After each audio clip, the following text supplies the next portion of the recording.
Прямой эфир телеканал Якутия-24. Это программа «Итоги дня». С вами Влад Давыдов. Здравствуйте. Смотрите далее. Тише едет, дальше будет. Ледоход в Якутии пока движется согласно всем прогнозам, однако все службы все равно в режиме повышенной готовности. Технологии в помощь в борьбе со стихией. В период ледохода и лесных пожаров в Якутии будут использовать беспилотные летательные аппараты. Объемы в 10 раз больше. В теплице Саюри открыли второй объект. Приоритет улицы, за которые голосовал народ. На ремонт дорог в Якутске в этом году выделят 1,5 миллиарда рублей. Каких улиц это коснется? Юбилейные выступления от воспитанников. В Нерингре музыкальная школа «Соловушка» дала отчетный концерт.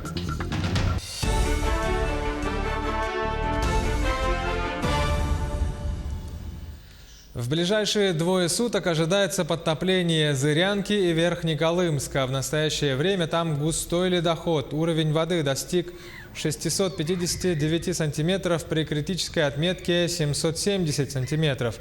Вода продолжает прибывать.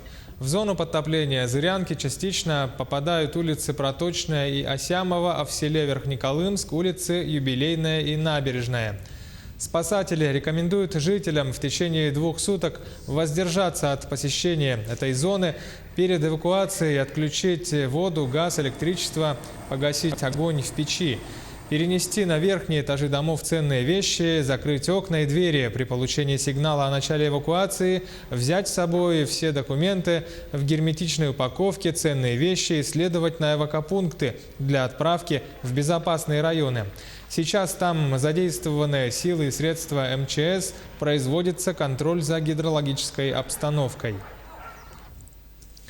На реке Алдан возле села Кюпцы Усть-Майского района также образовался затор. Оперативным штабом было принято решение произвести в этом месте взрывные работы для предотвращения возможности подтопления населенного пункта. Туда уже вылетела оперативная группа МЧС со взрывчаткой на борту. Напомним, в прошлом году населенные пункты на реке Алдан в Усть-Майском районе Эльдиканы, Жанцы и Кюпцы полностью ушли под воду. Был введен режим чрезвычайной ситуации. Сегодня вечером, сегодня производить взрывные работы на устранение возможного заторообразования. Ледоход проходит на низких уровнях воды, критических отметок на населенные пункты в Кюпце критических уровней нету, и эти взрывные работы проводятся в целях недопущения выхода до критических отметок. Думаем о том, что после этих взрывных работ река пойдет дальше. А ледоход на Лене движется в районе Алекминского улуса. Там наблюдается густое течение льда. Все подробности у Елены Фаст. На сегодняшний день ледоход отмечен в Алекминском районе. Основной ледоход проходит на территории Линчан. Второй участок наблюдается. Верхняя кромка у села Солянка Алекминского района, нижняя у села Харинцы. У ряда населенных пунктов село Дабан и Первый Нерюктяинск по информации на 16 часов отмечены разводья. В городе Алекминске редкий ледоход. На сегодняшний день ледоход на реке Лена продвигается 2 участками. Активная фаза ледохода проходит на территории Ленинского и Алекминского района. В первой половине дня отмечен подъем воды у сел Мача и Дильгей, а также в Харинцах. В селе Кюдекёль, река Чара, на 8 утра отмечена убыль воды. В Алекминском районе все силы и средства находятся в полной готовности. Активная фаза ледохода ожидаем в ближайшие сутки 2. Согласно распоряжению главы района, от февраля месяца все силы и средства Алекминского подразделения приведены в повышенную готовность. Елена Фаст, Максим Копылов, Алекминск. Что касается ледохода на реке Алдан, то там все идет согласно прогнозам. Активная фаза сместилась от Алданского района к Усть-Майскому улусу. Все службы находятся в режиме повышенной готовности. Сюжет Татьяны Вахниной. Эти кадры сняты на мобильный телефон. Ледоход на реке Алдан идет в соответствии с прогнозом. Чрезвычайных ситуаций не возникает. До 3-й декады мая все жизнеобеспечивающие структуры будут находиться в режиме повышенной готовности. Активная фаза ледохода сейчас сместилась на территории Усть-Майского района. по территории Алданского района мы наблюдаем уже незначительные колебания уровня воды. В верхнем течении в районе населенных пунктов Хатыстыр и Угаян уже наблюдаем снижение уровня воды до 30 сантиметров, а в нижнем течении в районе поселков Чегда и Кутана наблюдаем незначительное повышение, также до 30-37 сантиметров. Ледоход, сейчас основная фаза у нас это Кутана, Чегда, Томот, 10 баллов. В верхнем течении уже интенсивность ледохода снизилась от 1 до 3 баллов. По данным комиссии по чрезвычайным ситуациям, среднегодовые нормы не превышены. На территории Алданского района подтопляемых населенных пунктов нет. Подготовка к пропуску паводковых вод началась в январе. Работы по зачернению льда были проведены ранней весной, а в феврале в труднодоступные поселки завезены запасы топлива, продовольствия и медикаментов. На территории Алданского района паводковая ситуация складывается на сегодняшний момент средних допустимых норм годовых. Населенные пункты, которые по возможности попадают в зону подтопления, это Хатыстыр, Угаян, Чегда, Кутана. В данных населенных пунктах проходит паводковая ситуация в норме.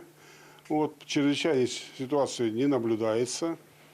На случай возникновения чрезвычайных ситуаций разработан детальный план, в основе которого слаженность действий всех структур. Определены эвакуационные пункты и места для отгона скота. В период паводка особое внимание уделяется тем участкам реки, на которых возможны заторы. Это территории города Томот, сел Кутана и Хатыстыр, поселков Чегда и Верхняя Амга. Татьяна Вахнина, Сергей Шипачев, Александр Лукин, Алданский район.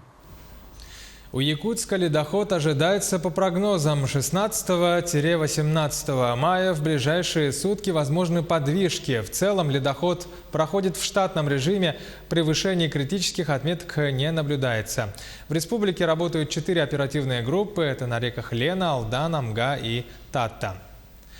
Паводковый период в Якутске впервые испытает на качество новый водозабор. Этот объект чрезвычайно важен для жителей города, так как старый водозабор не справлялся с объемом работ, особенно это касается в период паводка. Обычно вода в кранах тогда становилась грязной и желтой. Насколько сегодня улучшилось качество воды и как сегодня производится ее очистка. Сюжет Ульяны Шагиной.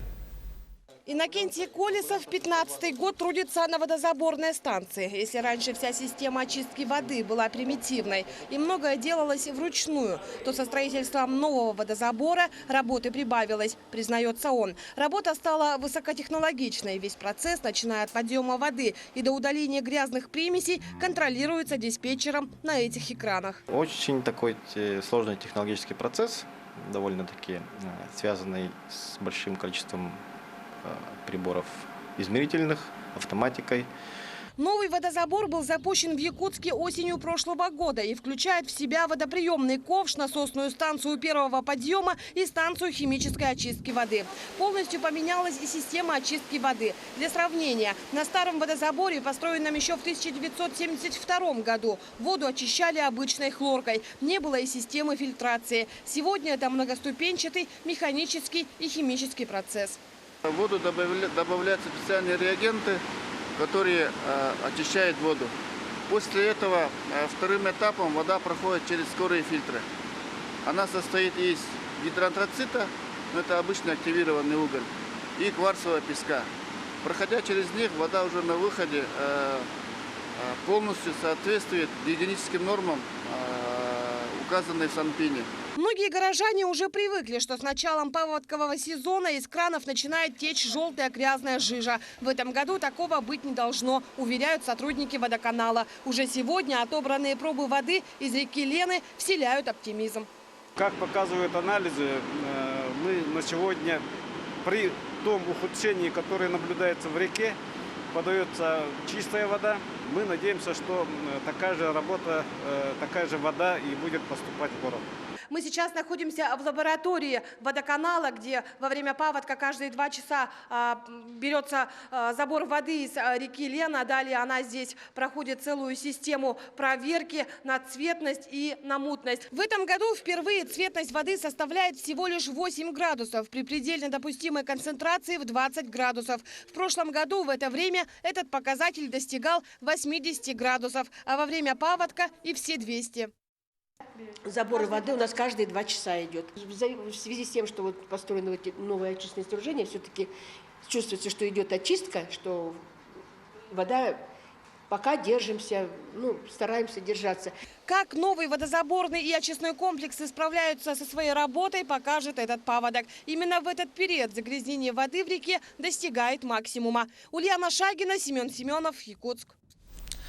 Тем временем решается вопрос выкупа акций республиканского предприятия «Водоканал». Речь идет о 300 миллионах рублей, которые в течение 3 лет должна выплатить городская администрация. Однако столичные власти отказались от своих обязательств по выплате 100 миллионов рублей в этом году, мотивируя решение отсутствием лишних денег в бюджете и необходимостью решить более насущные вопросы городского хозяйства. Напомним, решение выкупа акций водоканалом принималось с целью повышения управляемости предприятия городом за счет увеличения доли в уставном капитале. Отказ администрации выплатить 100 миллионов рублей в этом году сулит водоканалу уменьшением оборотных денег, которые компания должна направить на ремонтные работы. Если эти обязательства не будут выполнены, чем это чревато? Чревато тем, что не восполнятся оборотные средства водоканала, соответственно, это отразится на ремонтную программу, уменьшение ремонтной программы, которую мы планировали, замена магистральных наших труб, чтобы вот та чистая вода, которая мы сегодня получаем на водозаборе, она дошло до каждого крана. Кстати, вот в этом году начали строительство 3-го коллектора за счет собственных средств. И, конечно же, оборотные средства нам как воздух нужны. Дохода в Якутии будут использовать беспилотники. Презентация летательных аппаратов прошла в селе Ой Хангаласского улуса. Проект имеет статус регионального пилотного и реализуется в рамках указа главы республики об инновационном и цифровом развитии Якутии. Репортаж нашего корреспондента Юрия Осипова. Несколько минут предполетной подготовки, и беспилотник взмывает в небо. Буквально пара секунд, и он исчезает из поля зрения. За полетом беспилотного аппарата можно наблюдать только по камере, установленной на нем.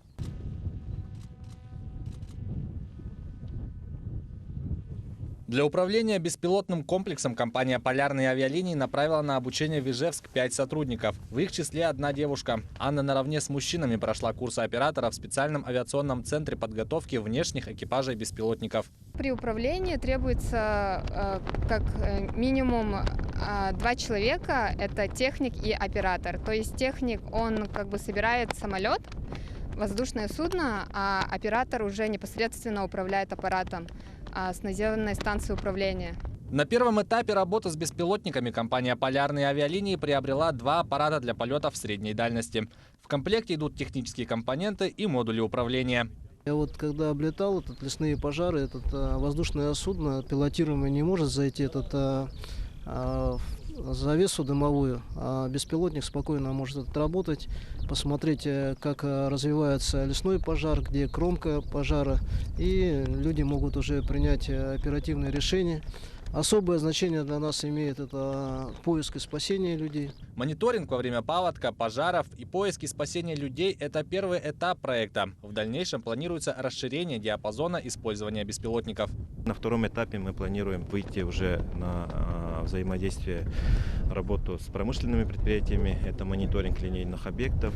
Это касается и нефтепроводов, газопроводов. В ближайшие дни ледоход ожидается на территории Хангаласского и Намского районов. Там и начнут использовать беспилотники для мониторинга обстановки. Юрий Осипов, Георгий Григорьев, Хангаласский улус. В Мирнинском районе начали строительство постоянного моста через реку Малая Батубуя. Важный вопрос в свое время откладывался на протяжении 10 лет. Река Малая Батубуя находится на 1157 километре федеральной трассы Вилюй. В рамках федеральной адресной инвестпрограммы возведением моста занялось акционерное общество РНГ силами подрядной организации «Восток-Сиб Спецмонтаж». Финансирование составило 1 миллиард 380 миллионов рублей. Мост будет пролетного типа, общая протяженность 63 метра. Сдача объекта запланирована на октябрь 2020 года. Мост через реку Малая Бутобия строит предприятие ВОЗ-СИБ «Спецмонтаж», которое входит в группу компаний РНГ. Специалисты уже приступили к строительным работам. Мост планируется построить в намеченные сроки. Для этого у ВССМ есть все необходимые ресурсы. В штате находится более 700 квалифицированных специалистов и более 300 единиц спецтехники. Представители охраны природы и Росрыбнадзора провели рейд в Алекминском районе. Это связано с обращением местного населения, проживающего вдоль реки Бирюк. Елена Фаст расскажет, в чем проблема. В первых числах мая в социальных сетях появилось сообщение, дословно, о строительстве временных гидрологических сооружений на малых реках в Алекминском районе компании «Газпром Трансгаз Томск». 5 мая было написано заявление в адрес администрации района, зарегистрированное 7 мая. От жителей села Олом, Килиер, это у нас получаются постоянные жители, которые в этих населенных пунктах проживают, вдоль реки Бирюк. Через реку Бирюк обустроен строителями газопровода временный переезд. Ну, то, что оно заложены трубы разного диаметра и, так скажем, землей завалены они. В связи с этим обращением была создана комиссия и организован совместный рейд. Первый выезд 10 мая в связи с дорожными условиями удалось дойти только до речки Малая Черепаниха. Во второй, 13 мая, группа побывала на речках Большая Черепаниха, а также на Бирюке. По результатам выезда осмотра уже данные дамбы демонтированы, обеспечен безопасный пропуск вод. Сейчас идет работа по заключению результатов. Росрыболовство у нас ведет свою, и охрана природы еще разбираются, будут смотреть документацию, проектную документацию, соответствие есть, нарушение есть или нету. Они это уже будут устанавливать. Например, Бирюк и Большая Черепаниха, у них должны быть, если по документам, там понтонные мосты. Ну, еще раз, разрешительная документация есть, они будут это все смотреть.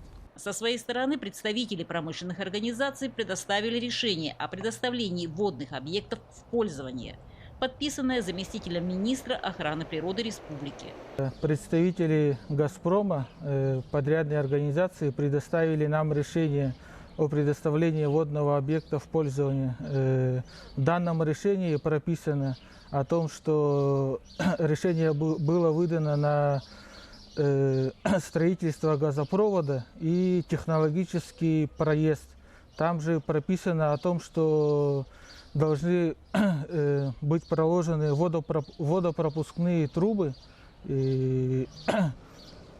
Это временный проезд. После этого уже будет по проекту, как и по нефтепроводу, также будут уже проведены, мосты уже будут, да. Все разрешительные документы имеют срок действия до 31 декабря 2019 года. Елена Фаст, Максим Копылов, Алекминск. Сейчас короткая пауза, 1 минута рекламы. Вернемся скоро, смотрите далее.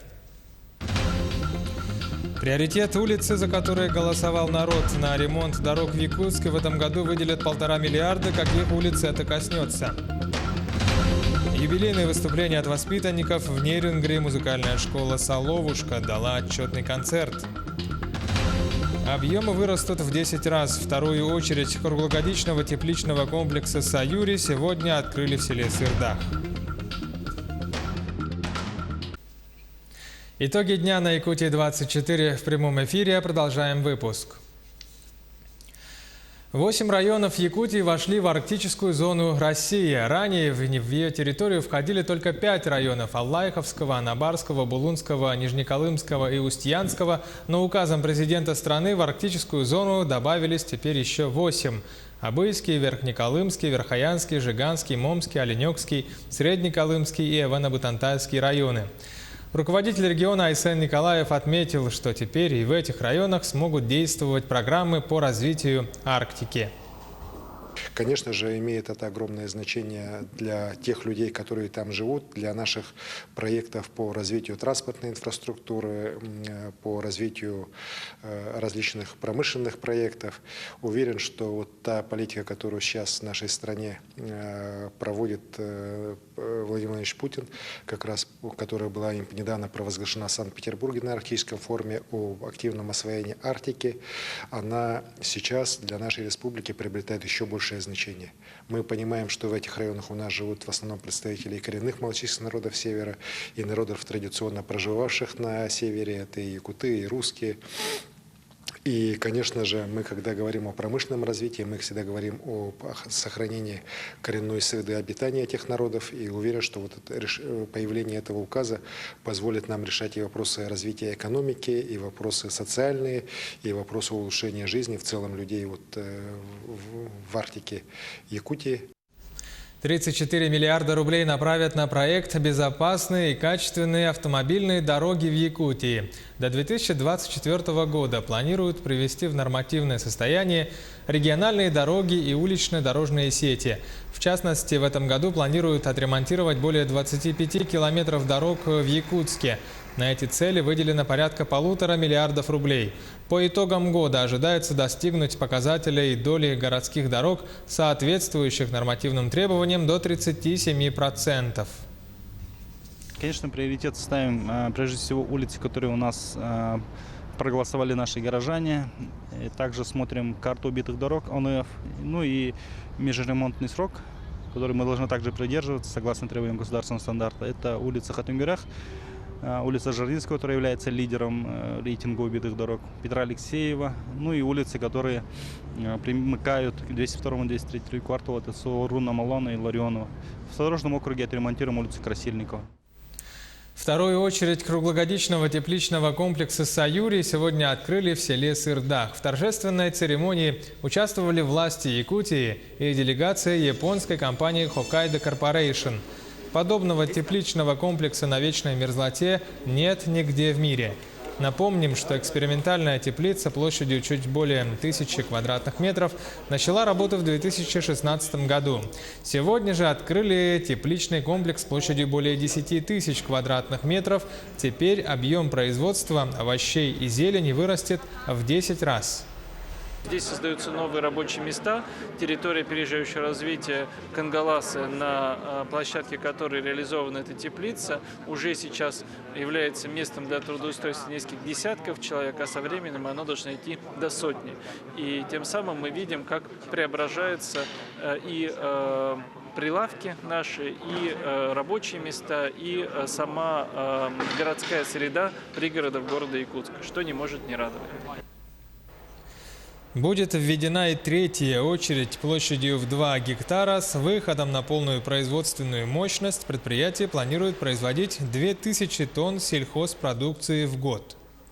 И уже сейчас приступили к реализации третьего этапа. Он должен быть закончен в ближайшие 1,5 года примерно. Но мы сейчас завершаем как раз финансовую модель. И очень надеемся, что наши японские коллеги продолжат сотрудничество, в том числе финансирование третьей очереди теплицы.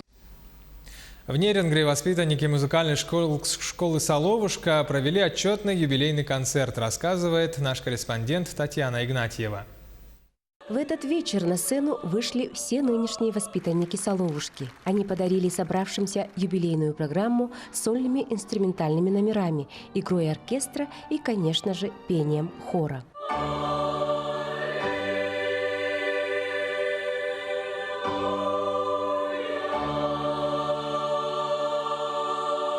Школа ведет обучение по 3 программам – хоровое пение, фортепиано, струнные инструменты. Основной из принципов работы педколлектива – личностно-ориентированное обучение, связанное с реализацией индивидуального и дифференцированного подхода к каждому ребенку.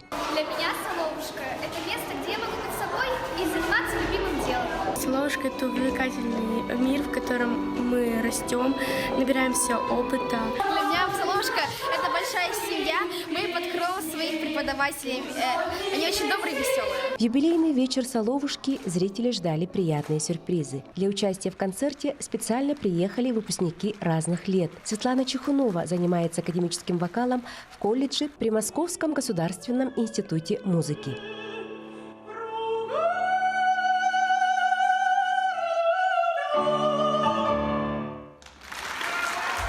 Ну а одну из ярких соловушек, Надежду Ангарскую, теперь знают и любят по всей России. Соловушка – это не то, что часть моей жизни. В принципе, все, что у меня сейчас происходит, связано только благодаря этой школе. Можно сказать, что Соловушка, наверное, это мой какой-то диплом. Вот у меня есть диплом, по которому я ни разу не работала, а есть диплом свидетельства об окончании музыкальной школы. Вот по нему я и работаю. Гимн «Живи и пой, соловушка моя» на юбилейном вечере исполнил сводный хор школы и выпускников. За 30 лет из ее стен вышли около 600 учащихся. Более 20 лет бессменным руководителем «Соловушки» является Татьяна Сидельникова, которой удалось успешно воплотить в жизнь планы предшественников и отладить свою программу обучения детей различных возрастов. Если мы хотя бы чуть-чуть детей научили любить музыку, научили выражать свои чувства через музыку. И если они, вот наши выпускники разных лет, спустя многие годы опять объединились в какой-то хор, значит, мы что-то все-таки сделали хорошее для них и для города в том числе. Уже 30 лет Соловушка собирает и развивает юные дарования. Из года в год на смену уходящим выпускникам приходят новые хористы, но звучание хора остается стройным, сильным и проникновенным. Тамара Игнатьева, Вадим Барашков, Нерингри.